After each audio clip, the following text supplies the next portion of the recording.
بسم الله الرحمن الرحيم.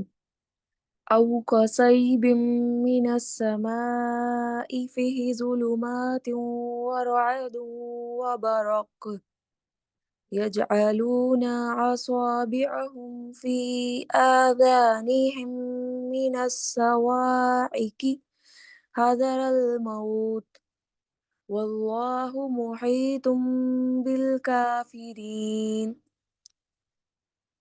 يكاد البرق يخطف أبصارهم كلما أضاء لهم مشوا فيه وإذا أظلم عليهم قاموا ولو شاء الله لذهب بسمعهم وأبصارهم إن الله على كل شيء قدير. یا آسمانی برسات کی طرح جس میں اندھیریاں اور گرج اور بجلی ہو، موت سے ڈر کر کڑاکے کی وجہ سے اپنی انگلیاں اپنے کانوں میں ڈال لیتے ہیں، اور اللہ تعالیٰ کافروں کو گھیرنے والا ہے۔ قریب ہے کہ بجلی ان کی آنکھیں اچک لے جائے، جب ان کے لیے روشنی کرتی ہے تو اس میں چلتے پھرتے ہیں، اور جب ان پر اندھیرا کرتی ہے تو کھڑے ہو جاتے ہیں، اور اگر اللہ تعالیٰ چاہے تو ان کے کانوں اور آنکھوں کو بیکار کر دے۔ یقیناً اللہ تعالیٰ ہر چیز پر قدرت رکھنے والا ہے۔ منافقین کی ایک اور پہچان، آیت نمبر 19 تا 20۔ یہ دوسری مثال ہے جو دوسری قسم کے منافقوں کے لیے بیان کی گئی ہے۔ یہ وہ قوم ہے جن پر کبھی حق ظاہر ہو جاتا ہے اور کبھی پھر شک میں پڑ جاتے ہیں۔ تو شک کے وقت ان کی مثال برسات کی سی ہے۔ سیب کے معنی مینا اور بارش کے ہیں۔ بعض نے بادل کے معنی بھی بیان کیے ہیں، لیکن زیادہ مشہور معنی بارش کے ہی ہیں جو اندھیرے میں برسے۔ ظلمات سے مراد شک، کفر و نفاق ہے، اور رعد سے مراد یعنی گرج ہے جو اپنی خوفناک آواز سے دل ہلا دیتی ہے۔ یا یہی حال منافق کا ہے کہ اسے ہر وقت ڈر، خوف، گھبراہٹ اور پریشانی ہی رہتی ہے، جیسے کہ اور جگہ فرمایا یحسبون کل صیحۃ علیہم، یعنی ہر آواز کو اپنے اوپر ہی سمجھتے ہیں۔ ایک اور جگہ ارشاد ہے کہ یہ منافقین اللہ کی قسمیں کھا کھا کر کہتے ہیں کہ وہ تم میں سے ہیں، دراصل وہ ڈرپوک لوگ ہیں۔ اگر وہ کوئی جائے پناہ یا راستہ پالیں تو یقیناً اس میں سمٹ کر گھس جائیں۔ بجلی کی مثال سے مراد وہ نور ایمان ہے جو ان کے دلوں میں کسی وقت چمک اٹھتا ہے۔ اس وقت وہ اپنی انگلیاں موت کے ڈر سے کانوں میں ڈال لیتے ہیں، لیکن ایسا کرنا انہیں کوئی نفع نہ دے گا۔ یہ اللہ تعالیٰ کی قدرت ہے اور اس کے ارادے کے ماتحت ہیں، یہ بچ نہیں سکتے۔ جیسے کہ اور جگہ فرمایا، یعنی کیا تمہیں لشکروں کی فرعون اور سمود کی روایتیں نہیں پہنچی؟ بے شک پہنچی تو ہیں، لیکن یہ کافر پھر بھی تکذیب ہی کرتے ہیں، اور اللہ تعالیٰ بھی انہیں کے پیچھے سے گھیر رہا ہے۔ بجلی کا آنکھوں کو اچک لینا اس کی قوت اور سختی کا اظہار ہے، اور منافقین کی بینائی کی کمزوری اور ضعف ایمان ہے۔ حضرت ابن عباس رضی اللہ تعالیٰ عنہ فرماتے ہیں، مطلب یہ ہے کہ قرآن کی مضبوط آیتیں ان منافقین کی کلا کھول دیں گی اور ان کے چھپے ہوئے عیب ظاہر کر دیں گی اور اپنی نورانیت سے انہیں مبہوت کر دیں گی۔ جب ان پر اندھیرا ہو جاتا ہے تو کھڑے ہو جاتے ہیں، یعنی جب ایمان ان پر ظاہر ہو جاتا ہے تو ذرا روشن دل ہو کر پیروی بھی کرنے لگتے ہیں، لیکن پھر جہاں شک و شبہ آیا، دل میں کدورت اور ظلمت بھر گئی اور بھونچکے ہو کر کھڑے رہ گئے۔ اس کا یہ مطلب بھی ہے کہ اسلام کو ذرا عروج ملا تو ان کے دل میں قدرے اطمینان پیدا ہوا، لیکن جہاں اس کے خلاف نظر آیا یہ الٹے پیروں کفر کی طرف لوٹنے لگے، جیسے ارشاد باری تعالی ہے وَمِنَ النَّاسِ مَن يَعْبُدُ اللَّهَ عَلَى حَرَفٍ الْآخر، یعنی بعض لوگ وہ بھی ہیں جو کنارے پر ٹھہر کر اللہ کی عبادت کرتے ہیں، اگر بھلائی ملے تو مطمئن ہو جائیں اور اگر برائی پہنچے تو اس وقت پھر جائیں۔ حضرت ابن عباس رضی اللہ تعالیٰ عنہ یہ بھی فرماتے ہیں کہ ان کا روشنی میں چلنا حق کو جان کر کلمہ اسلام پڑھنا ہے، اور اندھیرے میں ٹھہر جانا کفر کی طرف لوٹ جانا ہے۔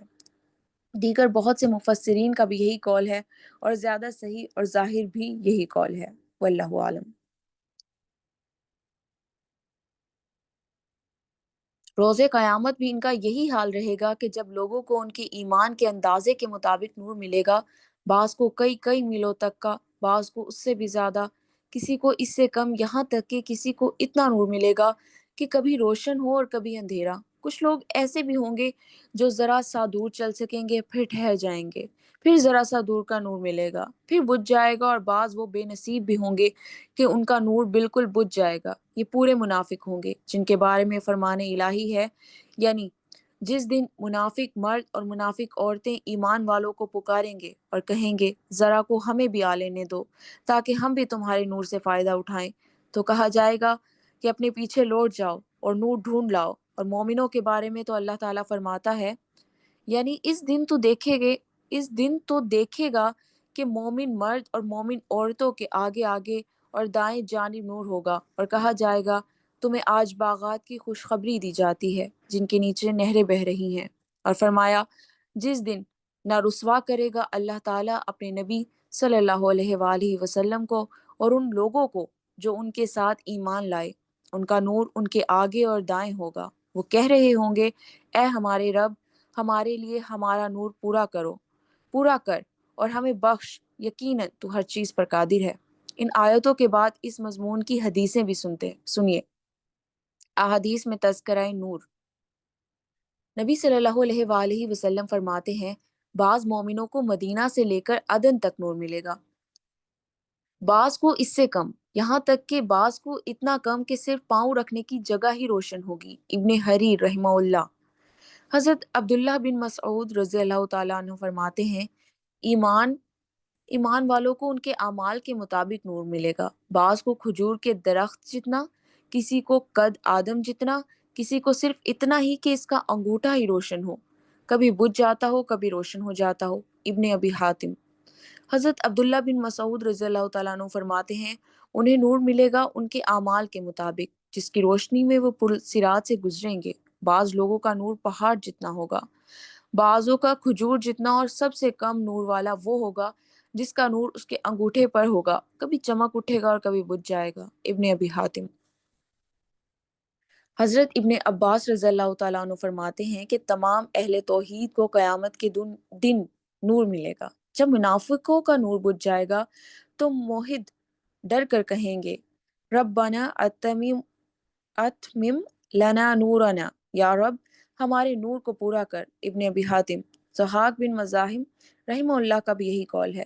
ان حدیثوں سے معلوم ہوا کہ قیامت والے دن لوگ کئی قسم کے ہوں گے۔ خالص مومن، وہ جن کا بیان اگلی 4 آیتوں میں ہوا، خالص کفار جن کا ذکر اس کے بعد کی 2 آیتوں میں ہے، اور منافق جن کی 2 قسمیں ہیں۔ ایک تو خالص منافق جن کی مثال آگ کی روشنی سے دی گئی، دوسرے وہ منافق جو تردد میں ہیں، کبھی تو ایمان چمک اٹھتا ہے کبھی بجھ جاتا ہے، انہی کی مثال بارش سے دی گئی ہے۔ یہ پہلی قسم کے منافقوں سے کچھ کم ہے۔ ٹھیک اسی طرح سورہ نور میں بھی اللہ تبارک تعالیٰ نے مومن کی اور اس کے دل کے نور کی مثال اس منور چراغ سے دی ہے جو روشن فانوس میں ہوا اور خود فانوس بھی چمکتے ہوئے تارے کی طرح ہو۔ چنانچہ ایماندار کا ایک تو خود دل روشن، دوسرے خالص شریعت کی اسے امداد، بس روشنی پر روشنی، نور پر نور ہو جاتا ہے۔ اسی طرح دوسری جگہ کافروں کی مثال بھی بیان کی جو اپنی نادانی کی وجہ سے اپنے آپ کو کچھ سمجھتے ہیں اور حقیقت میں وہ کچھ نہیں ہوتے۔ فرمایا کافروں کے اعمال کی مثال ریت کے چمکیلے ٹیلوں کی طرح ہے جنہیں پیاسا پانی سمجھتا ہے، یہاں تک کہ پاس آ کر دیکھتا ہے تو کچھ بھی نہیں پاتا۔ ایک اور جگہ ان پر جاہل کافروں کی مثال بیان کی جو جہل بسیط میں گرفتار ہیں۔ فرمایا مانند سخت اور اندھیروں کے جو گہرے سمندر میں ہوں، جو موجوں پر موجیں مار رہا ہو، پھر ابر سے ڈھکا ہوا ہو اور اندھیروں پر اندھیرے چھائے ہوئے ہوں، ہاتھ نکالے تو دیکھ بھی نہیں سکتا۔ حقیقت یہ ہے کہ جس کے لیے اللہ کی طرف سے نور نہ ہو اس کے پار نور کہاں سے آئے۔ پس کفار کی بھی 2 قسمیں بیان کی، ایک تو دوسروں کو کفر کی طرف بلانے والے، دوسرے ان کی تقلید کرنے والے، جیسے سورہ حج کے شروع میں ہیں بعض وہ لوگ ہیں جو اللہ کے بارے میں بغیر علم کے جھگڑتے ہیں اور ہر سرکش شیطان کی پیروی کرتے ہیں۔ یہ دوبارہ پڑھتے ہیں۔ بعض وہ لوگ ہیں جو اللہ کے بارے میں بغیر علم کے جھگڑتے ہیں اور ہر سرکش شیطان کی پیروی کرتے ہیں۔ ایک اور جگہ فرمایا، بعض لوگ علم، ہدایت اور روشن کتاب کے بغیر اللہ کے بارے میں لڑتے جھگڑتے ہیں۔ سورہ واقعہ کے شروع اور آخر میں اور سورہ انسان میں مومنوں کی بھی دو قسمیں بیان کی ہیں، سابقین اور اصحاب یمین، یعنی مقربین، بارگاہ ربانی اور پرہیزگار نیک کار لوگ۔ بس ان آیتوں سے معلوم ہوا کہ مومنوں کی دو جماعتیں ہیں، مقرب اور ابرار، اور کافروں کی بھی دو قسمیں ہیں، کفر کی طرف بلانے والے اور ان کی تقلید کرنے والے، اور منافقوں کی بھی دو قسمیں ہیں، خالص اور پکے منافق، اور وہ منافق جن میں نفاق کی ایک آدھ شاخ ہے۔ صحیحین میں حدیث ہے، حضرت عبداللہ بن عمر رضی اللہ تعالیٰ عنہ فرماتے ہیں، رسول اللہ صلی اللہ علیہ وآلہ وسلم نے فرمایا، تین خصلتیں ایسی ہیں جس میں یہ تینوں ہوں وہ پختہ منافق ہے، اور جس میں ایک ہو اس میں نفاق کی ایک خصلت ہے، جب تک اسے نہ چھوڑے، بات کرنے میں جھوٹ بولنا، وعدہ خلافی کرنا، امانت میں خیانت کرنا۔ اس سے ثابت ہوا کہ انسان میں کبھی نفاق کا کچھ حصہ ہوتا ہے، خواہ وہ نفاق عملی ہو خواہ اعتقادی، جیسا کہ آیت و حدیث سے معلوم ہوتا ہے۔ سلف کی ایک جماعت اور علماء کرام کا ایک گروہ کا یہی مذہب ہے۔ اس کا بیان پہلے بھی گزر چکا ہے اور آئندہ بھی آئے گا انشاءاللہ تعالی۔ مسند احمد میں ہے، رسول اللہ صلی اللہ علیہ وآلہ وسلم نے فرمایا، دل چار قسم کے ہیں، ایک تو صاف دل جو روشن چراغ کی طرح چمک رہا ہو، دوسرے وہ دل جو غلاف آلود ہیں، تیسرے وہ دل جو الٹے ہیں، چوتھے وہ دل جو مخلوط ہیں۔ پہلا دل مومن کا دل ہے جو پوری طرح نورانی ہے، دوسرا کافر کا دل ہے جس پر پردے پڑے ہوئے ہیں، تیسرا دل خالص منافقوں کا ہے جو جانتا ہے اور انکار کرتا ہے، چوتھا دل اس منافق کا ہے جس میں ایمان اور نفاق دونوں جمع ہیں۔ ایمان کی مثال اس سبزے کی طرح ہے جو پاکیزہ پانی سے بڑھ رہا ہو، اور نفاق کی مثال اس پھوڑے کی طرح ہے جس میں پیپ اور خون بڑھتا ہی جاتا ہو، اب جو مادہ بڑھ جائے وہ دوسرے پر غالب آ جاتا ہے۔ اس حدیث کی اسناد بہت ہی عمدہ ہیں۔ حضرت ابن عباس رضی اللہ تعالیٰ عنہ فرماتے ہیں، اگر اللہ چاہے تو ان کے کان اور آنکھ برباد کر دے۔ مطلب یہ ہے کہ جب انہوں نے حق کو جان کر اسے چھوڑ دیا تو اللہ ہر چیز پر قادر ہے، یعنی اگر چاہے تو عذاب و سزا دے، چاہے تو معاف کر دے۔ یہاں قدرت کا بیان اس لیے کیا کہ پہلے منافقوں کو اپنے عذاب، اپنی جبرویت سے ڈرایا اور کہہ دیا کہ وہ انہیں گھیر لینے پر قادر ہے، اور ان کے کانوں کو بہرا کرنے اور آنکھوں کو اندھا کرنے پر قادر ہے۔ قدیر کے معنی قادر کے ہیں، جیسے علیم کے معنی عالم کے ہیں۔ امام ابن جریر رحمہ اللہ فرماتے ہیں، یہ دو مثالیں ایک ہی قسم کے منافقوں کی ہیں اور معنی میں ایک ہے، جیسے فرمایا یہاں لفظ وَلَا تُطِعْ مِنْهُمْ اسما او کفورا، یہاں لفظ او اختیار کے لیے ہے، یعنی خواہ یہ مثال بیان کرو خواہ وہ مثال بیان کرو، اختیار ہے۔ قرطبی فرماتے ہیں او یہاں پر تساوی یعنی برابری کے لیے ہے، جیسے عربی زبان کا محاورہ ہے جالس الحسنہ او بنا سیرین، زمہشری بھی یہی توجیہ کرتے ہیں، تو مطلب یہ ہوگا کہ ان دونوں مثالوں میں سے جو مثال چاہو بیان کر دو، دونوں ان کے مطابق ہیں۔ میں کہتا ہوں یہ باعتبار منافقوں کی اقسام کے ہیں، ان کے حوال و صفات طرح طرح کے ہیں، جیسے کہ سورہ برات میں ہے وَمِنْهُمْ وَمِنْهُمْ وَمِنْهُمْ، کر کے ان کی بہت سی قسمیں، بہت سے افعال اور بہت سے اقوال بیان کیے ہیں۔ تو یہ دونوں مثالیں دو قسم کے منافقوں کی ہیں جو ان کے احوال اور صفات سے بالکل مشابہ ہیں، واللہ عالم۔ جیسے کہ سورہ نور میں دو قسم کی کفار کی مثالیں بیان کی، ایک کفر کی طرف بلانے والے، دوسرے مقلد۔ فرمایا کفروا اعمالهم کسراب بقیع، پھر فرمایا او کظلم او کظلمات، بس پہلی مثال یعنی ریت کے تودے کی، کفر کی طرف بلانے والوں کی ہے جو جہل مرکب میں پھنسے ہوئے ہیں، دوسری مثال مقلدین کی ہے جو جہل بسیط میں مبتلا ہیں، واللہ عالم۔ یہ آیت نمبر 19 تا 20 کمپلیٹ ہوئی ہیں۔